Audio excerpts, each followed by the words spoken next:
Oh, that's okay. I'll take this. I'll take this one. You don't know the slides. Thank you.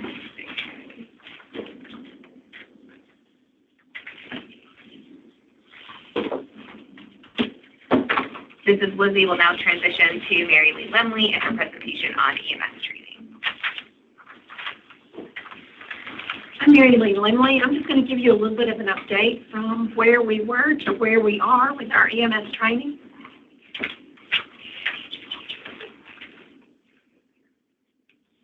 Okay, what, she wants me to face that way? Can't do it without the slides, because I don't know which way they are. Do you want to sit right here? Mary Lee, come sit over here, sit over there. Oh, okay. I'll take this. Sit our back in here. There you go.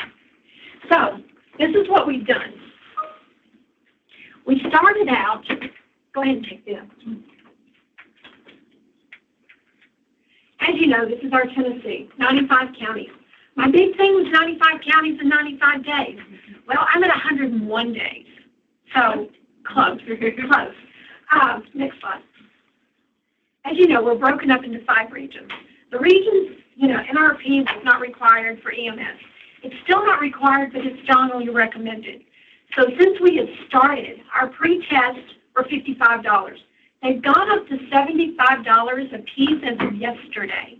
But we no longer have to have a textbook because our textbook is included.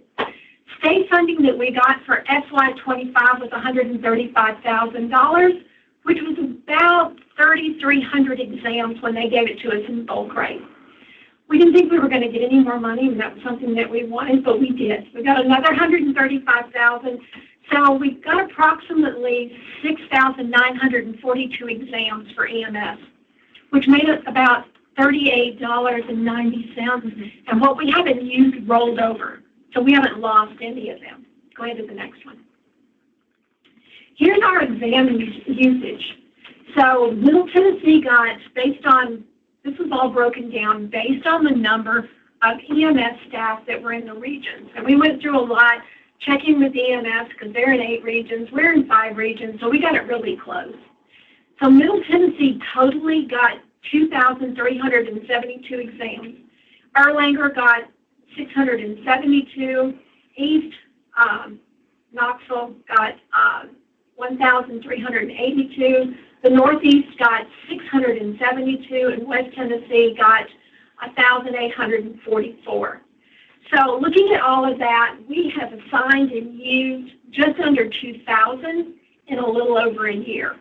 Remaining, we've got 5,223 exams left to use. So we're doing good, since there's not as many of us as what I had thought originally, but we're working hard. We are working with RQI, which houses the NRP exams, to pull up our real data.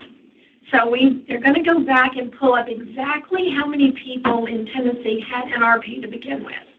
We took basically an interview system with each county. How many staff do you have? How many had NRP? Well, they're going to go back and pull that data from us from the NRP database and what we are currently. Because like East Tennessee Children have been doing NRP, but they're not up here on our numbers. Some of the hospitals have been doing NRP for EMS, and they're not in our numbers.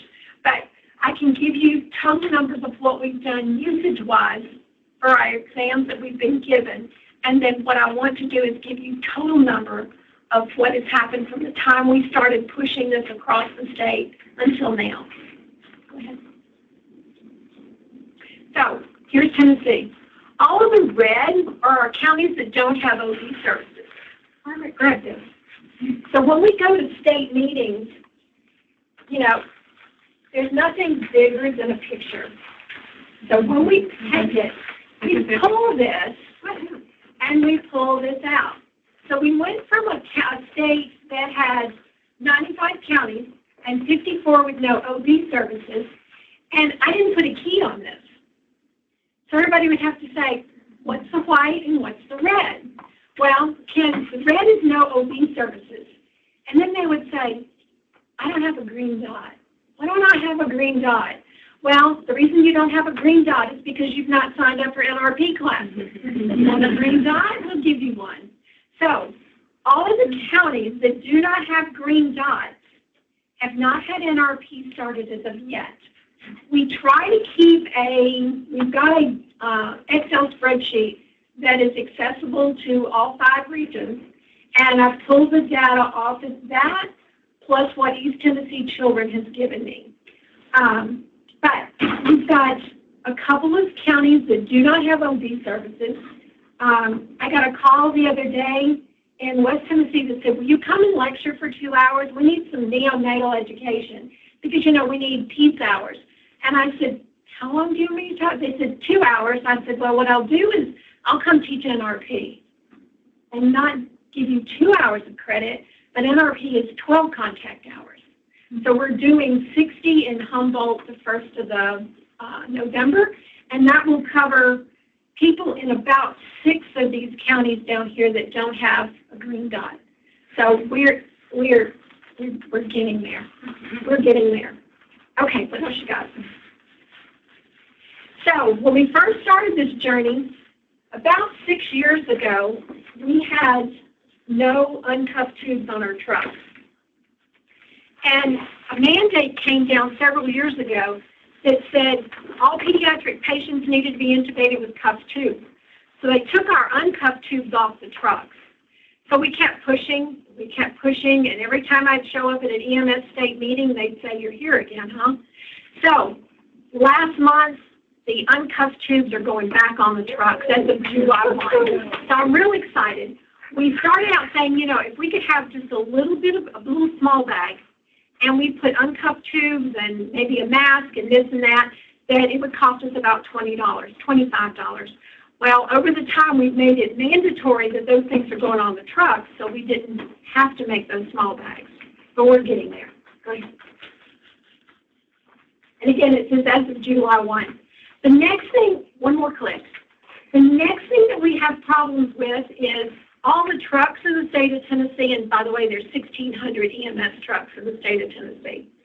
They all have broadload tapes on the trucks, which is great, but they don't help us any because all our babies fall below broadload. So our NRP algorithm, which changed as of yesterday, we're now in the 9th edition, but they're $10 a piece just for an 8x10. So I went to the AAP and I said, I could put these on the copy machine and go to jail. I said, so help me not go to jail. I need a cut on these so that we can put them on the trucks. And they said, well, we can probably take it down to about $7 a piece. Well, we made it even better. One more click. So they've taken them down to about $4.46 a piece off of $10. So if I get 1,600 to go on each of the trucks, it's now down to $7,293, and that's including shipping and handling. And they're laminated, so they'll be able to wipe them off. So looking at what we're going to do for our trucks to make sure all our counties have what they need on them. One more time. So here's our wish list. So we've got a lot of counties right now that are carrying NEOTs on their trucks. So when they're bringing the babies into the hospital, they may not have to do anything more than CPAP, but they're able to do that with the NEOT. Some of the masks they have are not small enough. And then the small supraglottic airway, this one goes down to about 500 grams. So we want to see if we could at least get those on there. So we're working on a proposal. It's about $84 per truck, but I'm still working on these companies to see if I can get it down just a little bit more, Again. A lot of the schools right now, Vanderbilt EMS, Volunteer State, Montlow, Columbia, and Rome State require EMS and paramedics to have NRP before they leave school. There's 5 more that are considering that. So that we're hitting these counties and we're doing their NRP, but now the students are coming out of school and they have their NRP. Go ahead. So originally, NRP wasn't mandatory, but then they finally made it strongly recommended. Uncuffed tubes, as of July 1, 2026, they will have to have a 2.5 and a 3.0 uncuffed tubes, and they'll have to at least have one supraglottic airway on their truck that will at least cover that 2-kilo baby. And then we're looking for additional fundings, but we found it for 2026. But we can always use more money for NRP exams and staff to help teach it. But this is how far we've come in a year, in just over a year. And we've got babies that are having better outcomes. We're getting stories all the time that, we found a baby in the toilet that was 24 weeks, and before we had this training, we would have thought, there's no way. The 24-weeker is doing well, and was resuscitated there, was taken back to the hospital with a supraglottic airway and a NEOT, which is kind of cool. That's it. Again, here's our state. Our babies are our future, and they're really, really important. But we've crossed this state with NRP. We've got a lot of work to do, and we've got staff that are now coming up for renewal. And we'll get there. One county at a time. In Middle Tennessee, we've got 37 counties. Out of the 37 counties, 35 of them have now NRP in them. And I've got those other 2 counties scheduled for after the first of the year. So whoever needs any help, please let us know. We're happy to help you. And I think that's the last one. There we go. Thank you, guys. Questions? Mary? Yes, sir. Jim Edmondson, Hardin County. My EMS director has not asked you. I'm the director of EMS. Put a green dot on Hardin County, okay? I will do that before I walk out of the room. I will be glad to do that. What does that bring our green dot count to? What's the overall? So overall, we are missing 26 counties, I think. I'll have to double check because I've added 1 or 2 lately. Let me get 25. Yeah. There you go. The next report that I will give you on this is how many counties are greater than 80%. Okay. And I've got some that were right on the cusp, and I thought, oh, I can't do that to them. So the next one I will give you, and those counties will turn gold. They will turn gold. But we take this to every EMS regional meeting, and that way they can see where they are. And they're really excited. And NRP has come out with a new module for EMS that is strictly pre-hospital, and it's a whole lot like we teach it currently, but it's giving those other people that just teach hospital-based the information they need to flip that to pre-hospital. Other questions? Yes, ma'am.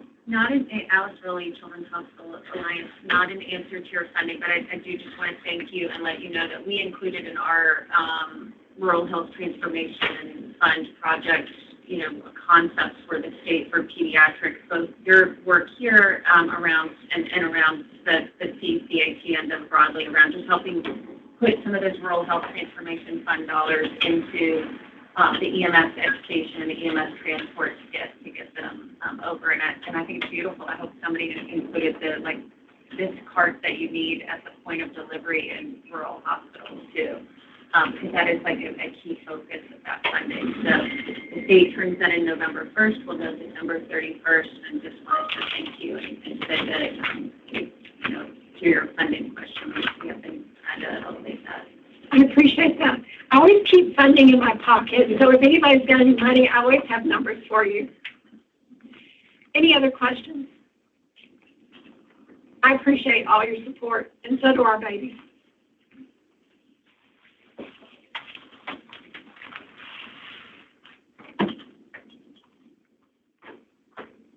This is Lizzie. I think all of us remember when you first came out and said 95 counties in 95 days, and so to be able to reflect on the incredible progress you and all of our perinatal educators have done across the state, and the lives we're saving due to that.